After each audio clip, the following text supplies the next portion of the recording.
I think this pandemic, and I think throughout history, these kinds of viruses, these mass global events, lift up the cover and reveal to us what was always there and that we've been covering up. But we're having to take walks down that hall of mirrors, almost daily. And there's nothing like the small capsule of the four walls of your home to get you very real about the stuff that you've been ignoring. Today's guest was living every little girl's dream. She was the editor of the massive magazine enterprise Cosmopolitan Australia. Cosmo-freaking-politan! I mean, the only thing more impressive would be if she was to host the most watched show in Australian history. Oh no, wait, she did that too with MasterChef. But life took a 180 when she was diagnosed with Hashimoto's disease. She couldn't walk or work for over a year. Her hair was falling out, her nails were falling off. She was diagnosed with early menopause while still in her 30s. She lost her money, lost friends, and almost overnight, everything she had worked so hard for vanished. And since COVID-19, this description of losing everything in an instant is sadly only too familiar. Yes, she was a passenger on her own cruise line with no say in which way the captain was steering her ship. And she could see she was on a one-way collision course towards a giant iceberg. So after multiple suicide attempts and constant anxiety episodes, she realized she had a choice. Does she go down with a sinking ship of crippling anxiety? Or does she take a deep breath and a run and jump off that boat and get to the damn shore of freedom?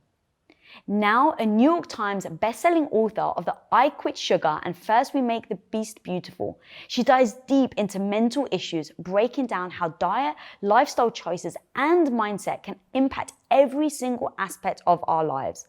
Selling in over 131 countries and helping millions of people, she was ranked as one of the top 200 most influential authors in the world. But guys, remember, none of that would have happened if she didn't first jump. Like life, the waters may be cold, choppy, unpredictable, uncertain. It's unknown territory, but she was willing to face each anxiety wave as they came, learning lessons all along the way. And so today, she is throwing us a life vest by sharing exactly what those breaststrokes of healing look like. And so if we are willing to listen, practice, and learn, you too can get to the sandy white shores of your life. So guys, please help me in welcoming the captain of today's Women of Impact cruise line, the international pioneer, Sarah Wilson. My goodness, that is the best, most flattering, most metaphorful introduction I've ever heard. Thank you. Oh, of course, girl. I mean, seriously, me and you, our stories are very similar, which is why just everything you were saying and that I've read in interviews resonated with me so much. And so actually where I want to start from is I heard you refer to the COVID as like a scab lifting off a wound.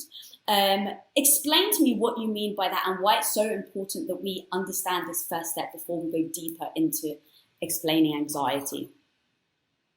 Yeah, I mean, I think that this pandemic has been a massive revealer of what we've been either sort of burying under a rug, if you don't like the scab metaphor, but we've been there's a wound. There's a wound in our culture, in our society, in our psyches at both a collective and an individual level. And what's happened, I think this pandemic, and I think throughout history, these kinds of viruses, these mass global events, lift up the cover and reveal to us what was always there and that we've been covering up.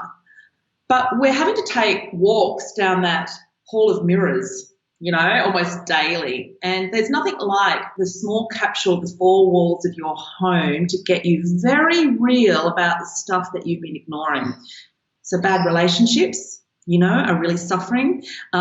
Children who have been perhaps either neglected in some way or have been sort of delegated out to other people to look after them. Children that are feeling like their nervous systems are rattled from a life of busyness.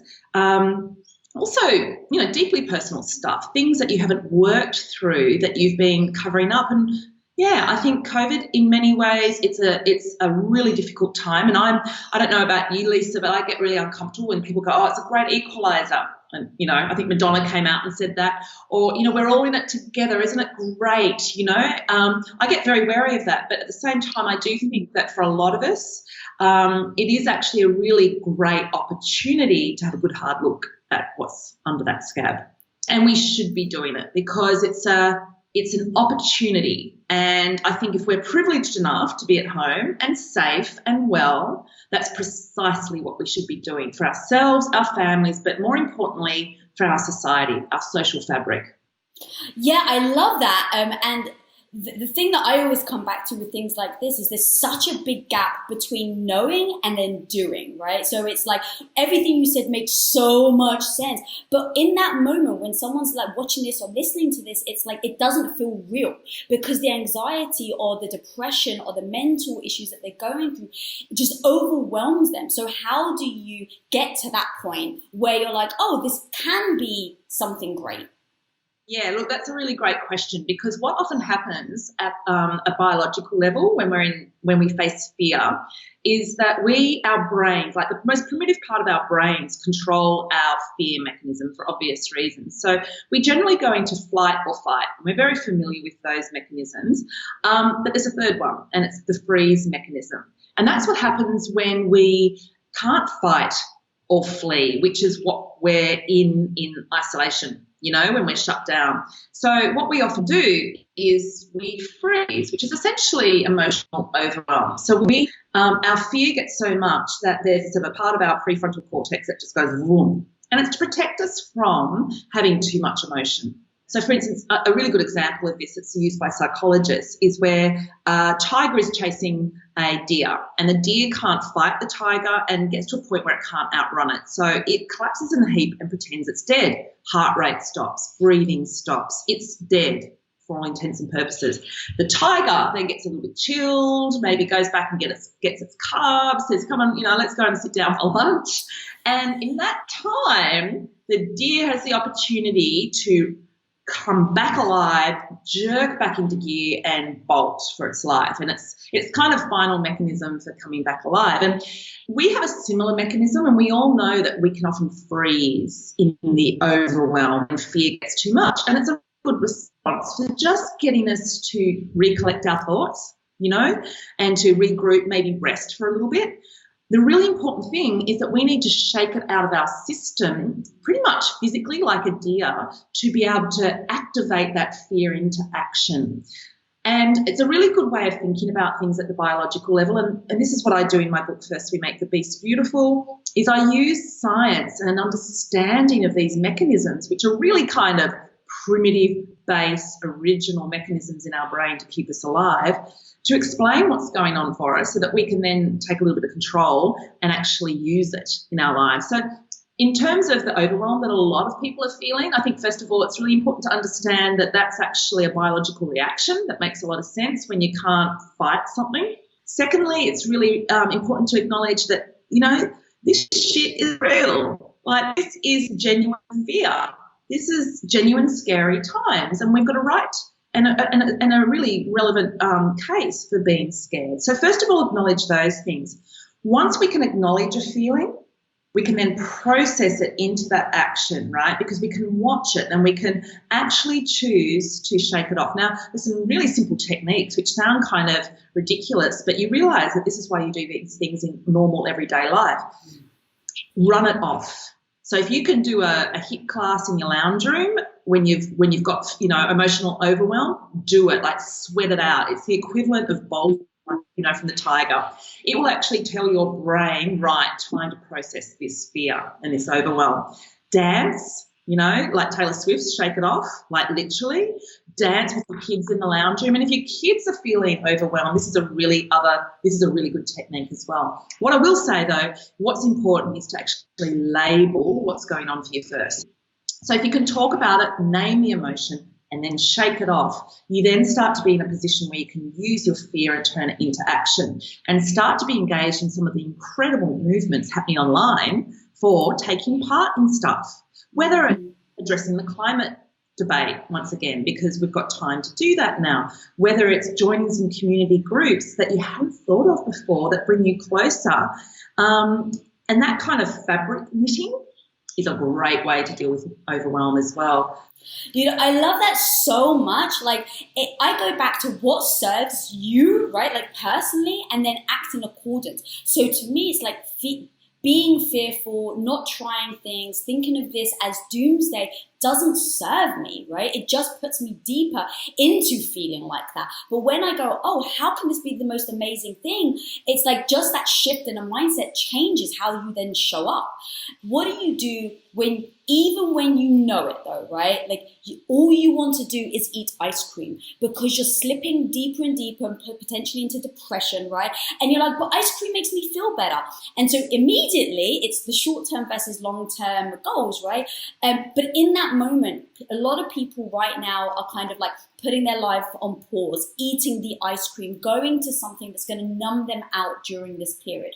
So even though they want to move, even though they want to do all that, their instincts aren't to do that.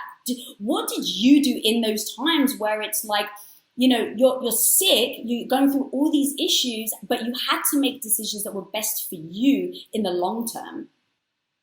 So a couple of things, and in no particular order, because some are suitable for different stages of panic and numbness and despair. Yeah, of course. So one of them is, I have this little phrase called, let's run the experiment. And I'll go, what if I just kind of, for this day, I think of a thing, I do nothing. I achieve absolutely nothing. That's my aim. Let's see what happens at the end of the day, And so it creates a playfulness, a gamificationness, which kind of makes it creates a meta purpose. And it's interesting because invariably, somehow you get through the day and life's not as bad as you thought, and something surprising happens in that playfulness. So that's one thing I do. Do you also think that what happens with that type of language is you're allowing yourself to fail, do a bad job, and not put yourself pressure on yourself? Yeah, so, this is another technique that you just reminded me of. Quite often I talk to myself like I would either an 8-year-old child or my best friend.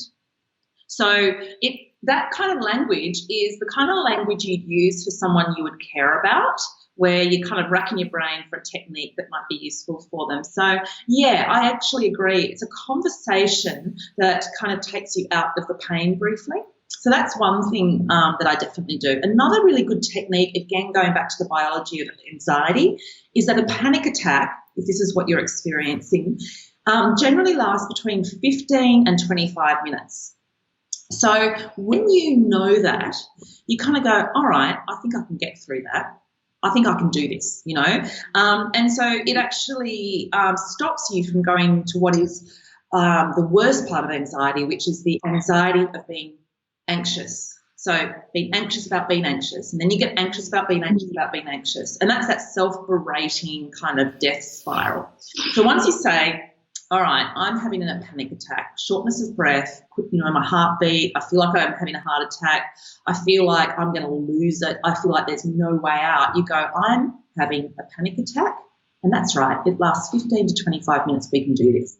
So that's another thing that I do, and I won't go and try to meditate because it'll actually make things worse. It just adds another expectation. So another thing really help, again based on science, is to write out what you're going through. So not on a computer, but pen, paper, pencil or paper, because handwriting goes at the same pace as discerning thought. So I will often handwrite, and I've done that and I share this anecdote when I was in Hawaii having a terrible suicidal episode.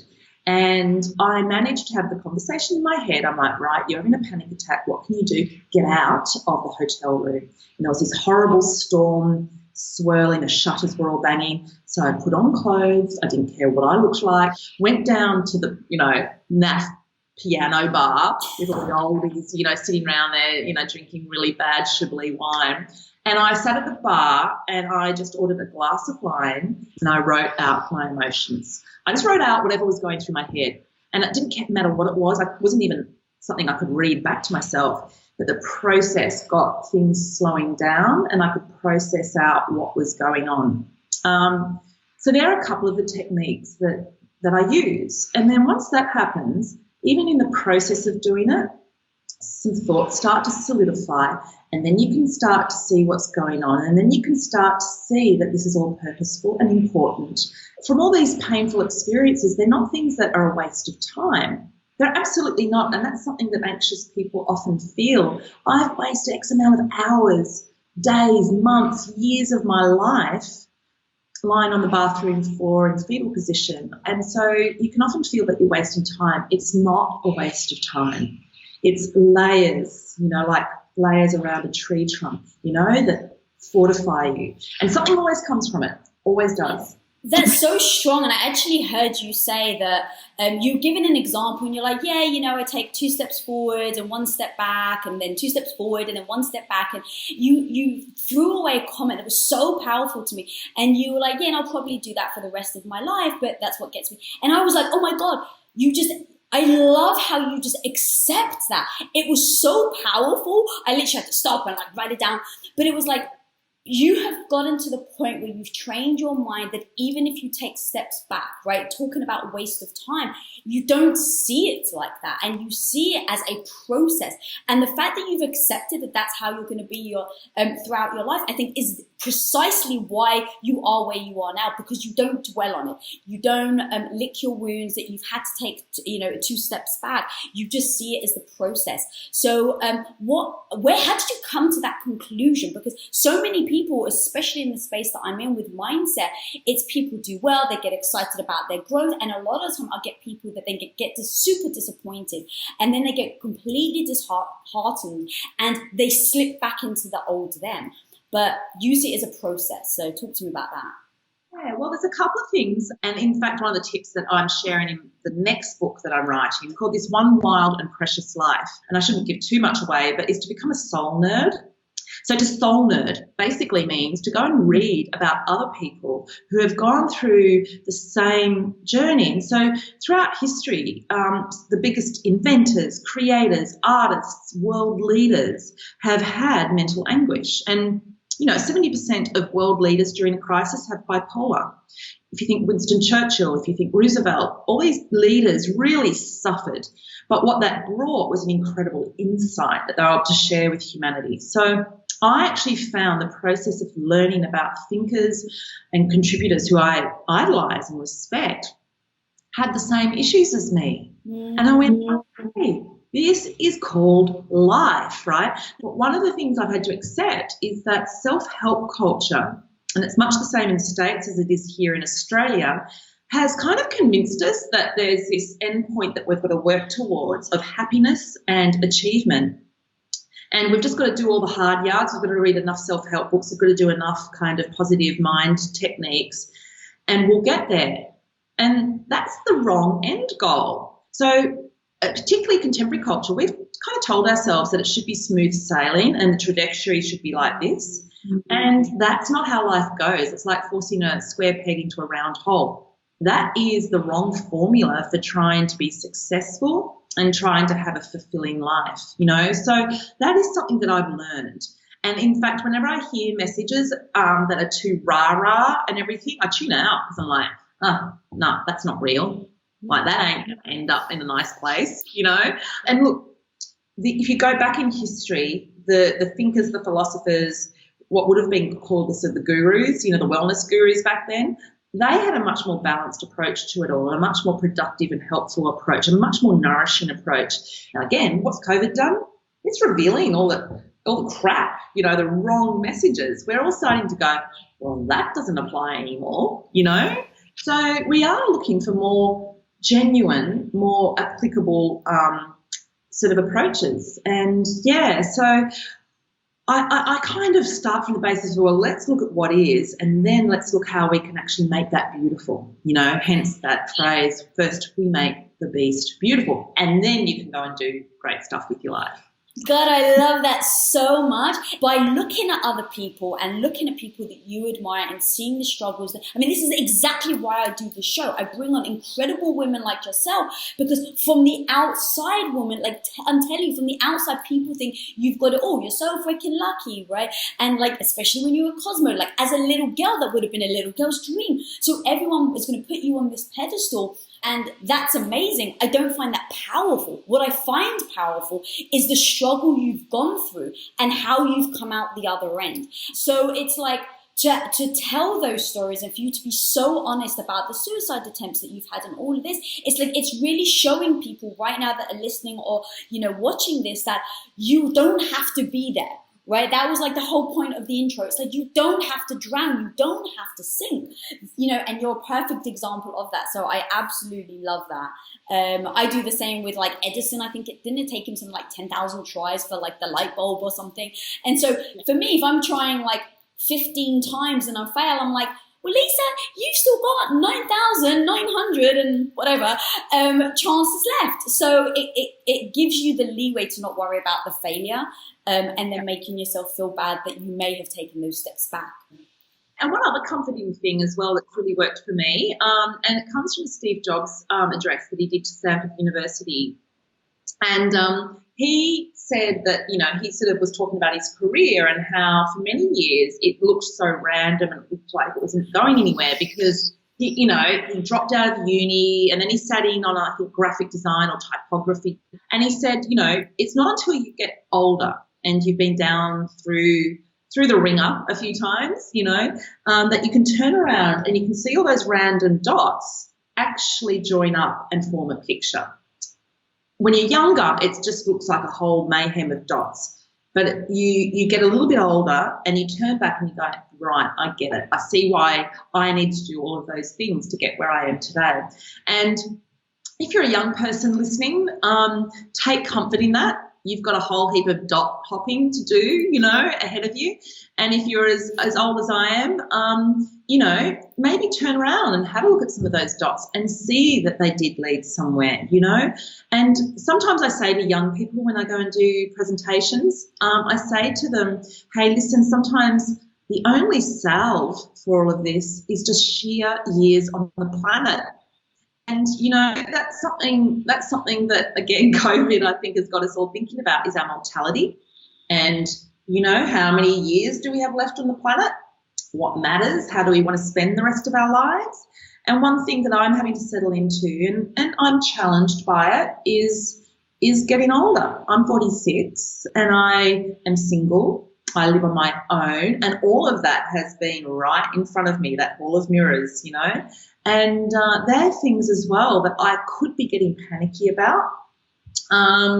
However, it's something that I am trying to really settle into and go, this is a moment for me to tap into wisdom and to start to embody the older woman, you know. And that's not something that we have cultural mores around. We don't have discussions around it. However, when I do remember that part of, you know, the stuff that I bang on about is sheer years on the planet. And, hey, I'm going to max it now. I have got some wisdom. My dots line up. They've led me to here. So now what am I going to do about it? I'm going to max it. I'm not going to hold a pity party. I'm going to really try to be the person I've become, if that makes sense. Yeah, God, that's so powerful. Let's actually, if you don't mind, talking a bit more about the realization that, you know, you're female, you're getting older, you don't have kids, because I think there's a lot of people, especially women, that are feeling that right now. And it didn't even dawn on me, having been married for 19 years, it didn't dawn on me that there would be an element of panic. And I wonder how many people, like, would that kind of mislead maybe someone into a relationship that they shouldn't be in because they're so fearful of being alone, or they're fearful of the rumors where everyone's saying we're going to be back here in October or whatever. So how are you navigating that? Like, if you don't mind going into a little bit of detail, that would be so powerful. Yeah, it's something that isn't on the agenda. I don't know what it's like for you guys in the States. I suspect it's much the same, but here in Australia, the focus has been on working families, households, etc., ignoring the fact that sort of, I think in the States, 1 in 4 households are a single person on their own. So you're talking a massive sector of the community who suddenly going into isolation is really isolating. I work from home. and I live on my own. But I've got this community out there where the cafe owners, I go and have a coffee, I know all the locals, I go out and surf, I know all the old timers on the longboards out the back, you know. And then I've also moved around the world. So I for 8 years travelled around the world with one bag of belongings, and I would meet people like you and your husband. I would meet all these incredible people that would become part of my stories and my books, and it was wild.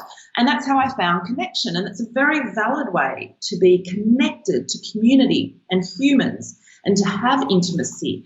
Now, all of a sudden, I'm denied my way of connecting. And I remember at Easter, our Prime Minister said, now there's only essential travel to the supermarket to get your toilet paper or whatever, but, you know, spend time with your closest loved ones, you know. And I'm like, oh, yeah, fine.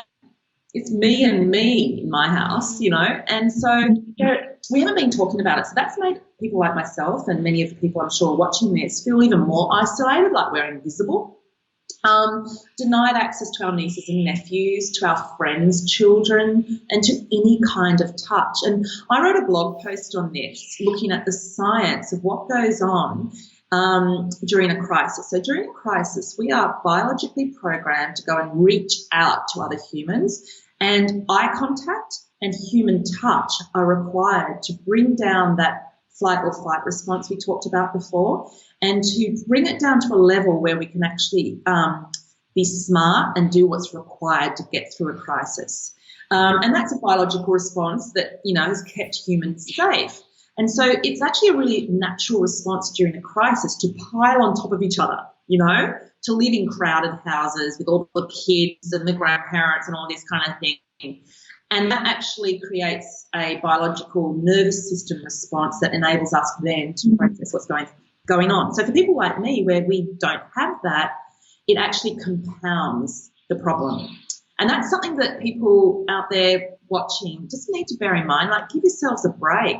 You've got the double whammy of being denied the biological processes that you need to process a crisis. Now, going back to the being female, not being able to date, et cetera, because part of my nourishment came from, you know, on the rare occasion that somebody my age gets asked out on a date, it would be really exciting. It would sustain my excitement factor for a good couple of weeks, you know, create a bit of drama that I could tell my friends about, you know, like, but it is really, really difficult. Now, again, I think there's a sense of panic that we're missing out. The precious years of our lives are slipping by. So I think that element, there's a bit of panic that can go on, especially, if, you know, for women who might be going, I need to get this sorted because I need to have children. I need to sort of tick that box off, you know. And this is something that I think is really important, and I've seen statistics on this pre-COVID, but relating to the climate crisis, the number of millennials who are saying they don't want to have children because of the fact that they don't want to bring children into the world. And I don't want to throw more and more topics in here, but this is stuff that's really real for a lot of people, and we don't talk about it, you know, we really don't talk about it. And I think that's something that we need to sort of start to factor into to conversations in the zeitgeist. That, you know, all right, well, if there are all these women feeling this way, then let's validate that emotion, you know, and start to think about ways that if there's women and men who are deciding not to have children, because I know that you and your husband have been quite open about the fact that you didn't have children, you know, and it's interesting because, you know, there's no sort of polite way of talking about it.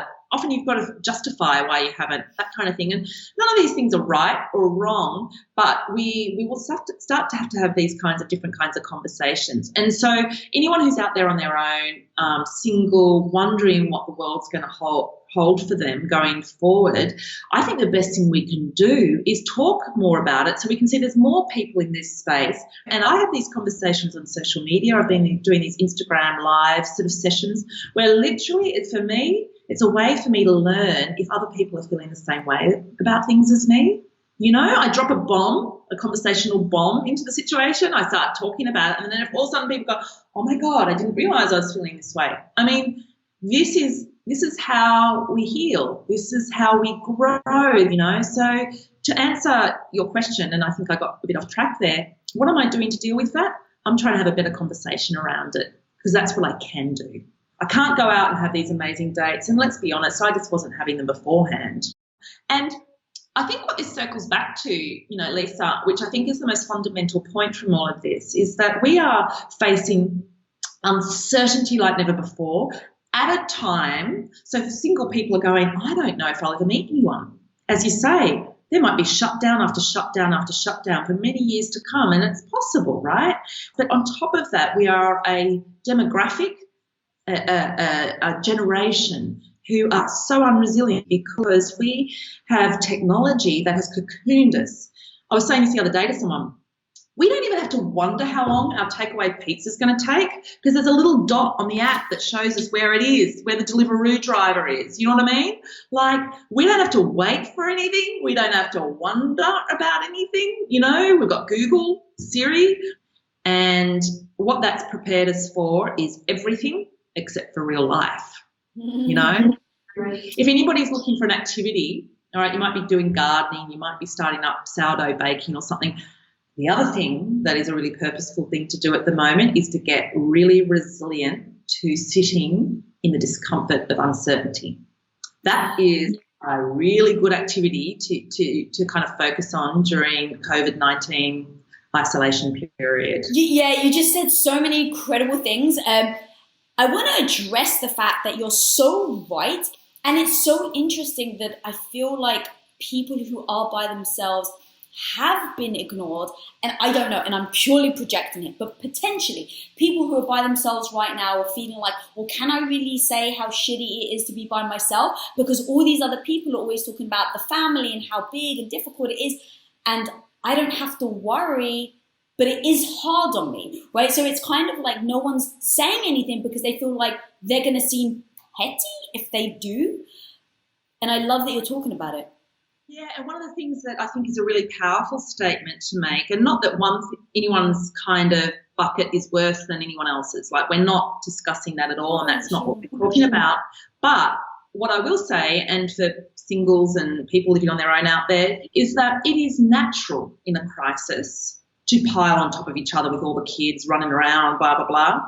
What's not natural is to be sent into isolation to deal with a crisis. In fact, the worst punishment on the planet that we can issue to somebody is to put them in isolation. Want to torture someone? Put them into a room on their own for a long period of time and they go mad. And you're absolutely right. People like me, we feel like we can't voice up because everyone's had to do homeschooling, and it's hard, but it's not torturous. Right. Yeah. So the other thing I wanted to say then, at the beginning when I asked the question, you really did lay out all the things that, biologically, like we, as humans, this is exactly how we work and what we go through. And you mentioned touch there. Touch, which I think is so powerful. What are you doing to replicate that? Like, is a furry blanket, like, does it still, like, give you the same chemical? Like, I'm like really asking, like, what do you do? Look, there's no easy answer to that. There's a few things yoga and practices that are really mindful and slow and languid probably get me into that space a little bit. So that actually, yoga's been really good for that. I've been pursuing intimate conversations with people. So I'm having conversations with different people around the world where I'm going a next level of intimacy. And I actually sometimes phrase it as, hey, and I say it jokingly. I say, well, given the world's going to end, ... And I'll just say, come out with something that will just like throw the conversation, like leapfrog it 20 steps. And I've actually found some beautiful intimacy through that. I cry a lot, so it takes me into a deep intimacy with myself, and I just allow myself to wail and wail and wail, and that's been really important. And then I've had one or two friends who are in a similar position to me, and we just went, well, look, we don't live together, but we could actually have been housemates, so why don't we treat each other as housemates? And so I've got a friend and we have dinner together twice a week, and we've just gone, I trust you that you've been really careful And so we actually do hug each other a bit. We allow each other that space. It's breaking rules a little bit, but within the confines of sensibility. That tip about having intimate conversations is so powerful. Like, I actually get it. As you were talking, I was like, yeah, that would make me feel closer to somebody emotionally, which would then fill a part of me that I think I would miss if I wasn't able, like if I didn't have my husband, that I would need that intimacy is the perfect word that you said. Yeah, I've been doing it with relative strangers that I meet on Instagram, or like literally, this is how I'm, doing these things.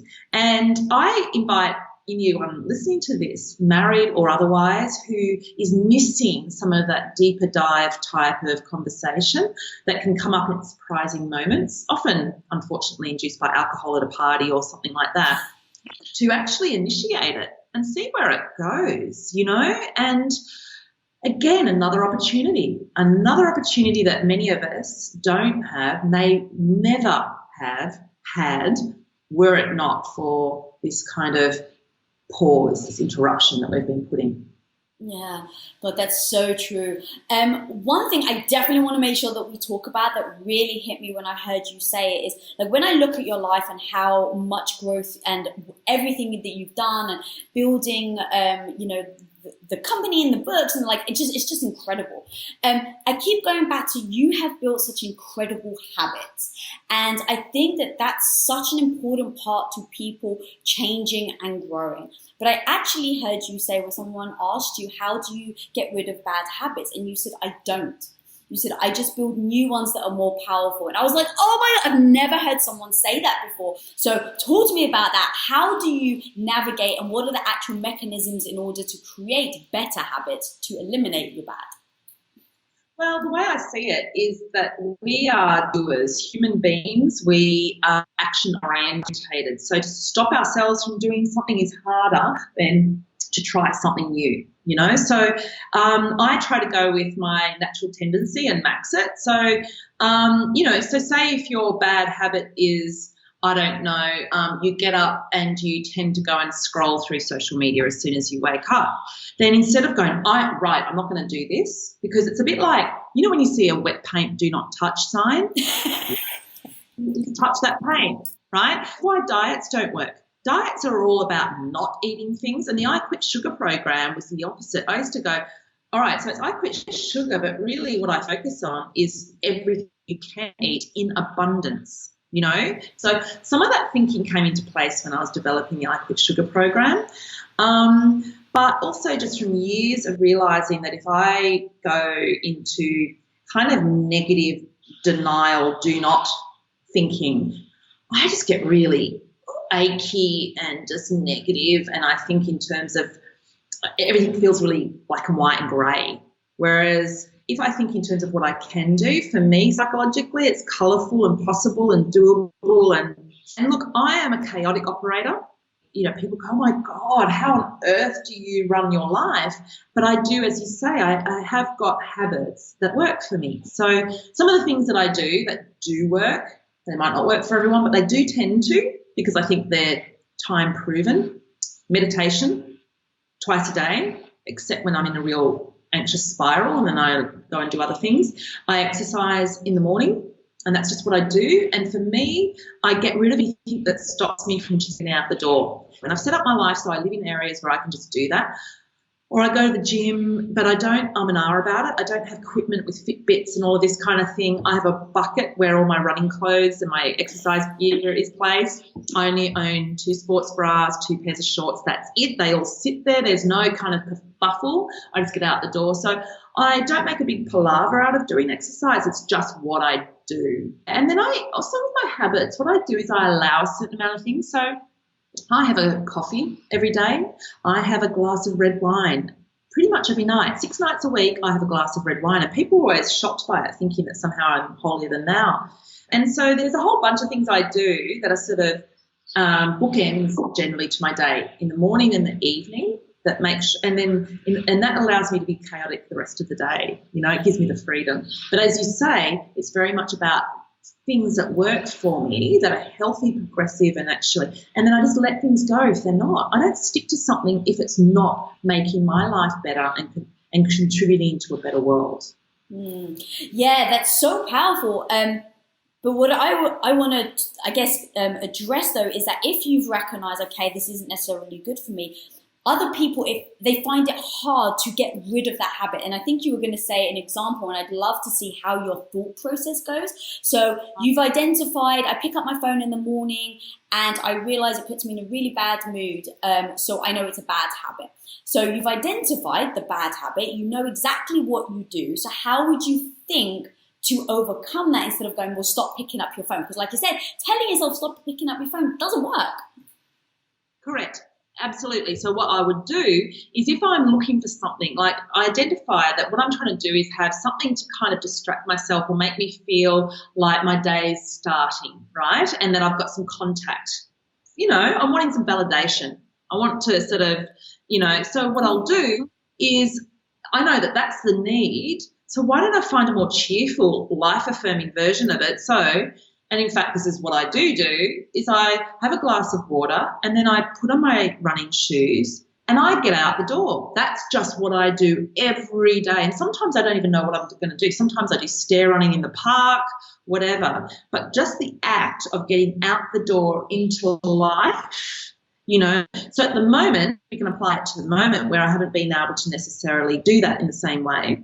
Although I'm able to get outdoors and I'm able to sort of do a bit of exercise. And what I will do is I will get up and I roll out my yoga mat in my study and I turn on music and I just start moving.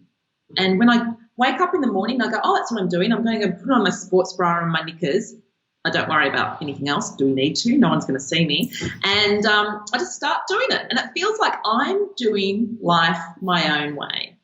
No one is telling me what to do, and I actually quite like that. Like, as I say, I don't like being told what to do, but I make those choices. So, yeah, there's some of the things that I do. So say if I was wanting to sort of reduce the amount of alcohol I was drinking at night, so what I do in this case is I go, let's run the experiment. To go back to, I think, the first thing that I started the conversation with, I'll go, let's run the experiment, just one night without alcohol. So I often have a glass of wine with dinner and I drink half of it while I'm making dinner and half of it while I'm eating.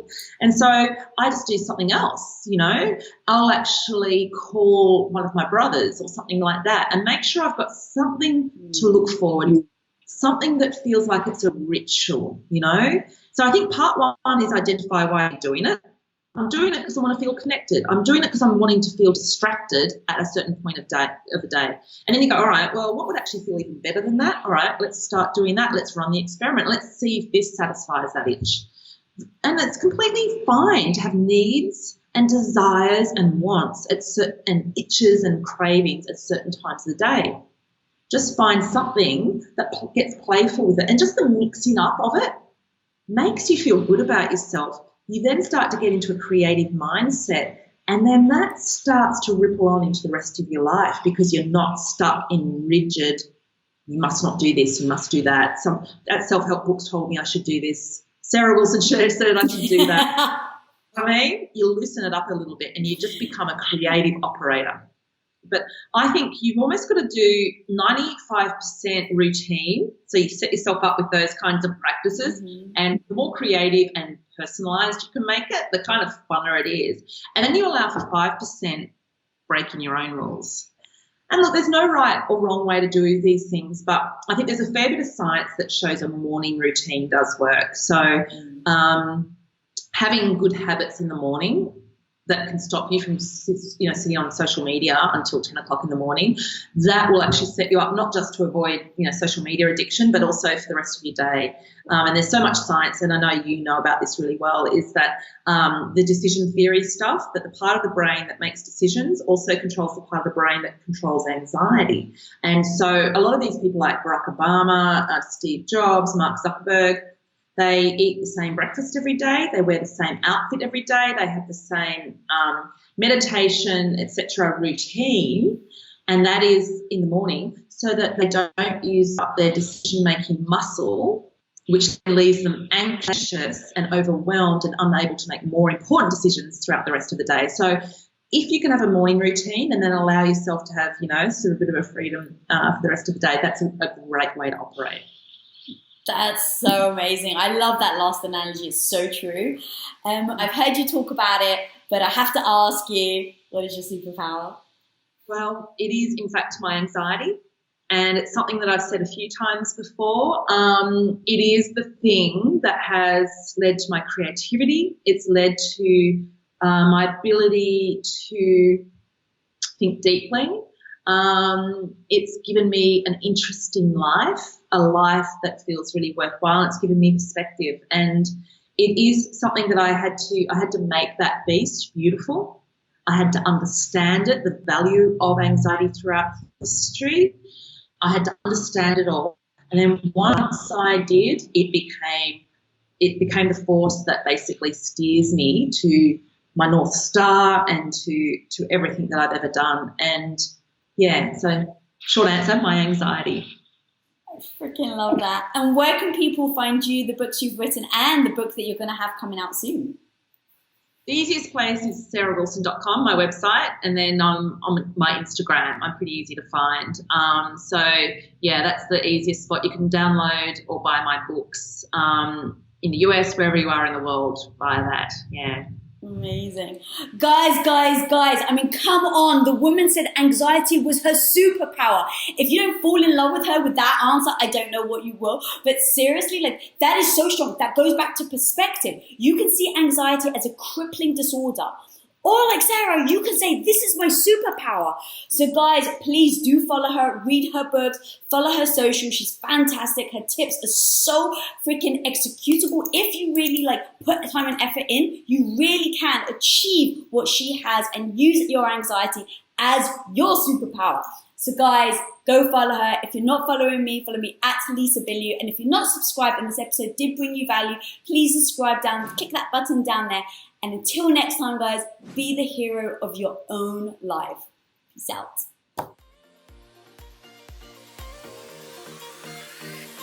What up guys, Lisa here. Thanks so much for watching this episode. And if you haven't already subscribed, click that little button right in front of you. Click, click, click away. We release episodes every Wednesday, so be sure to get notified. Till next time, go be the hero of your own life.